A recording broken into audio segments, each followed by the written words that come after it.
Welcome to the Building Interest Podcast, presented by Leader Bank, a series of free-flowing conversations on a wide range of banking and money-related subjects. We're here to discuss all the issues that impact your financial future. Want to buy a home, start a small business, secure your financial future, or maybe you want to maximize your savings ability or get your budget in order? We can help. Our talks with experts and influencers across the world of banking will set you in the right direction. I'm your host, Scott Barboza. Let's get to it.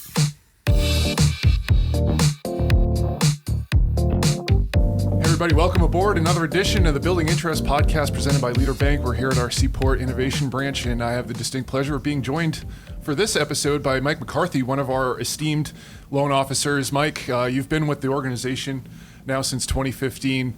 The topic du jour today, is it a good time to buy? I know we were talking offline a little bit as we were getting set up here. It's a very interesting time. We're recording this in the beginning of spring, April. Inventory still, I know everybody's talking about it. Inventory's been so low. It's definitely, a seller's market per se.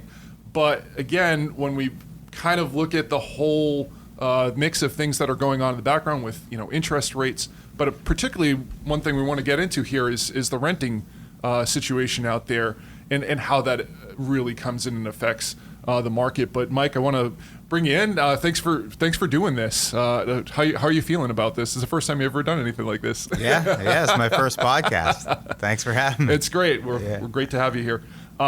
Let's get right into it.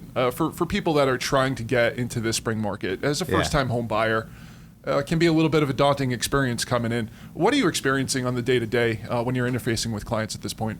Yeah, it's definitely tough right now because it's so competitive, limited inventory like you mentioned. So buyers need to be ready to go. They need to be aggressive and oftentimes go well over asking to get an offer accepted and make concessions as far as inspections, waiving the mortgage contingency.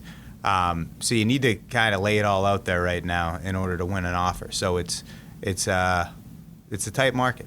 Yeah, it's tough. In our last episode that was residential lending focused, we talked to Sean Valentin. He came in and kind of set the foundation, if you will, for first-time home buyers that are trying to get into the market. One of the things that we talked about at that point was interest rates. Obviously, I'm sure people know at this point through the media, interest rates have been going up, being raised by the Fed, but then also trickling down to the lending institutions themselves. There's a lot of, I would say, almost a little bit of unease when you talk about the media attention around the housing market. A lot of people are talking about whether there's a bubble. We're not going to get into that for the purposes of today. What we do want to really get into is, again, making sure that people have the information they need as they're going through the process to make the best decision for them. Take me through that process when somebody comes in and they're saying, hey, this is my situation, here's what we're looking at doing. How do you step them through that process to make sure that they're making, the best informed decision that they can, pertinent to the market and their own needs? So when getting somebody pre-approved, it's really just about figuring out their comfort level, right? Because when you get pre-approved, there's that number that you qualify for.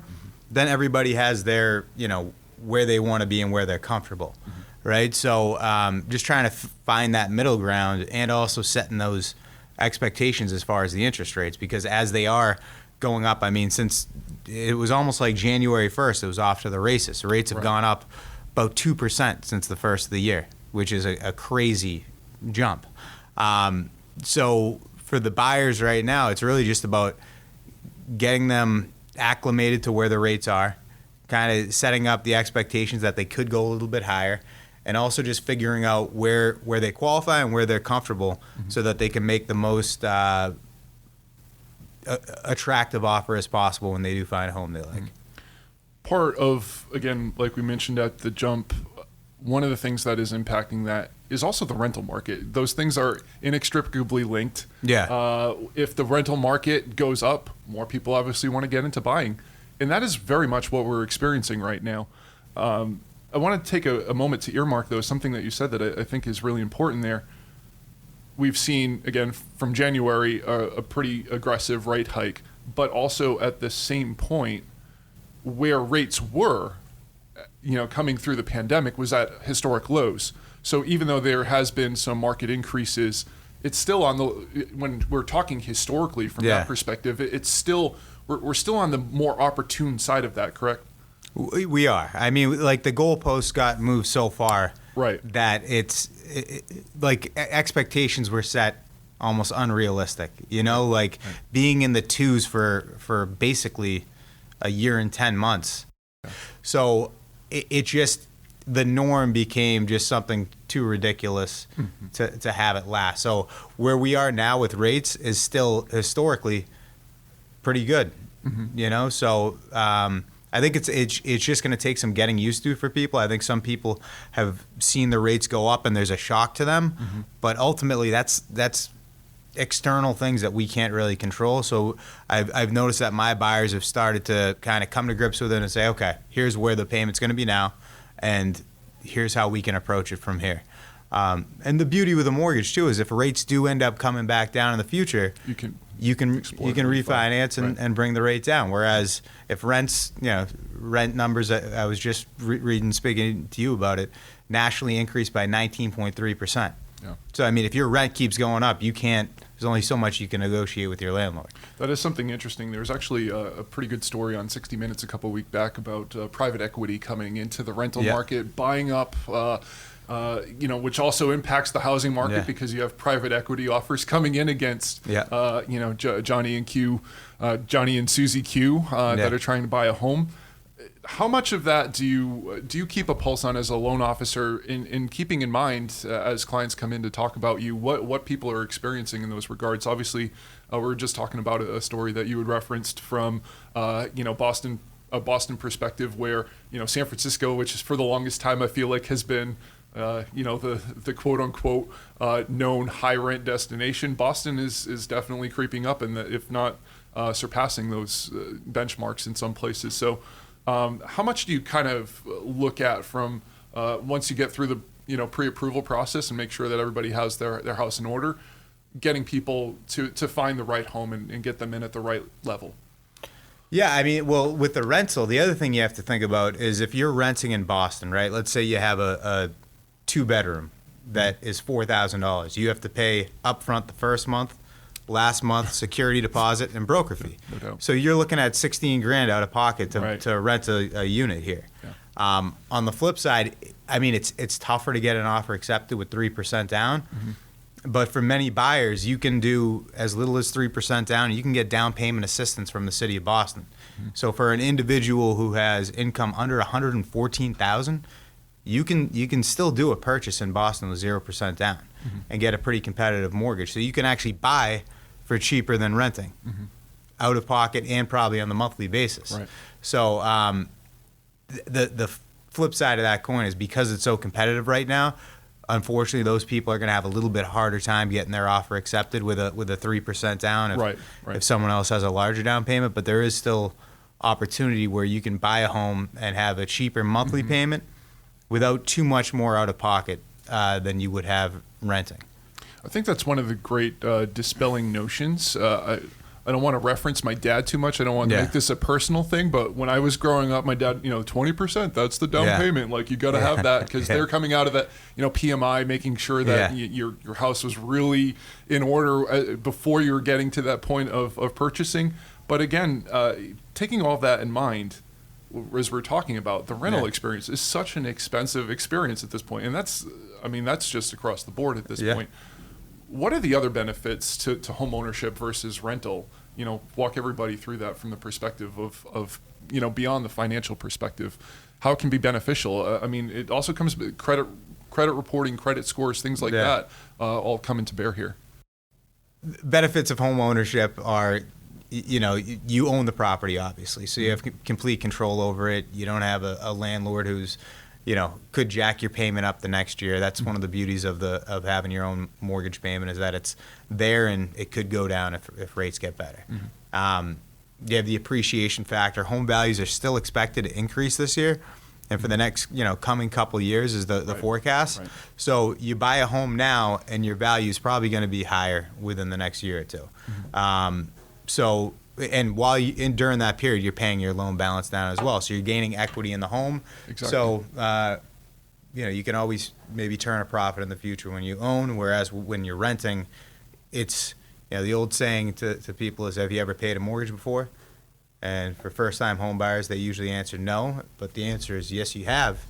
You're just paying somebody else's mortgage, right? No doubt. So, Always. I think there's a lot of value in owning. Yeah. All the richest people in the world are huge real estate investors. Right. I think that goes to show that it's a good investment to buy in real estate. Tried and true. At the end of the day, gold in real estate, right? Right.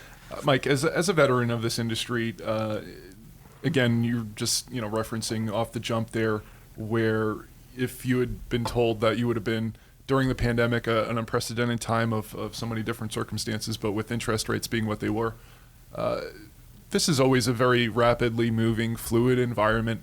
Do you feel sometimes from the external, because I do think that's really important to consider at this point, I feel like the critical mass, not to say that this is a media fabrication or anything like that, but the general tone of media stories tends to be, it's this big dark cloud, ominous, we're moving into this, I think a lot of people are still a little shell-shocked from 2008 for everybody that, was able to remember that. Do you feel like sometimes in the course of proceedings as a nation, as a society, that things almost get a little overhyped in that sense, and making sure that the personal goals that people are presenting you with when they're approaching home ownership are really the most important things than anything that's going out on site in a national trend perspective? Yeah, I think the media, the news is the worst. Like the news is just always the bad news, so it's all about clicks. So I don't really read too much news. Because I just don't find too much, like when you're looking there, it is always bringing up the negatives, like, oh my God, rates are going up, home values are going up, we're on the verge of something. But when you look at the numbers, I think there's something like 2.8 million less units for sale than there were at 2006 when they were, the top of that bubble. Right. And there's 12 million more households. Mm-hmm. So the numbers are just totally different. That was a perfect storm of unregulated mortgage lending. So that was before I got into the industry, but I've heard some ridiculous stories of what people were doing back then, which you just can't do now. Which is not the case. Yeah, mortgage holders are much more qualified now than they were then.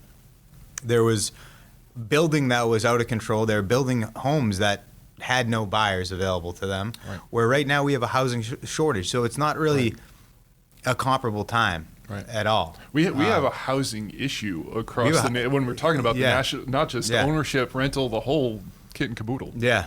And I mean, the other thing about our market is that there's not really anywhere to build more housing. You go to other parts of the country and they're starting to build more where there's just land. Yeah. But in Boston, there's you can't go 10 miles outside of the city and find 6 acres to build a development. It's few and far between. It's a finite resource. Exactly. And that's why it does ultimately, to tie it up a little bit there, it does come back to real estate. It's always going to, whether you're talking market averages, any other kind of investment class, real estate is always going to outperform in the long run. Absolutely. Yeah. That hopefully is our takeaway from today. Mike, this was a tremendous opportunity to have this conversation. I think this was really enlightening, getting to hear it from a loan officer's perspective. Before we go, anything else that you would impart to folks out there that are entering the market in this year?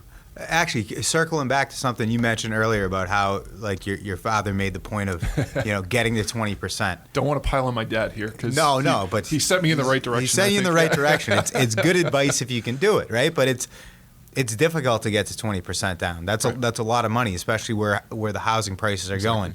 And I'm actually going to circle this back to some media stuff too. Is PMI, private mortgage insurance, gets a bad rap. In my opinion, people try to avoid it like it's the plague, but it's an unbelievably useful tool. I think that might be something that we want to earmark for a future episode too, just to really get into the nitty gritty about it. Because I think, like you said, you hit it right on the head. It is one of those great kind of misconceptions that's out there. So. It's part of the reason why we're doing this. We want to walk everybody through it. So, Mike, again, thank you for taking the chance to come over here and have a conversation about that. And I think we might have I think we might have our next episode information and subject to follow up on. So, Mike, thanks again. Sounds good.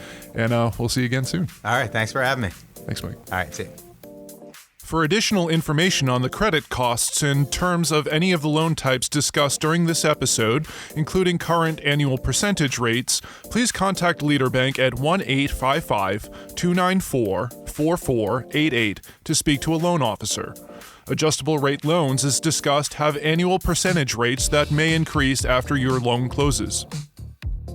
For more information on today's subject, visit leaderbank.com. In addition to past episodes, you can also find our corresponding blog entries there for more insights. This podcast is a production of Leader Bank NA, Equal Housing Lender, member FDIC, NMLS number 449250.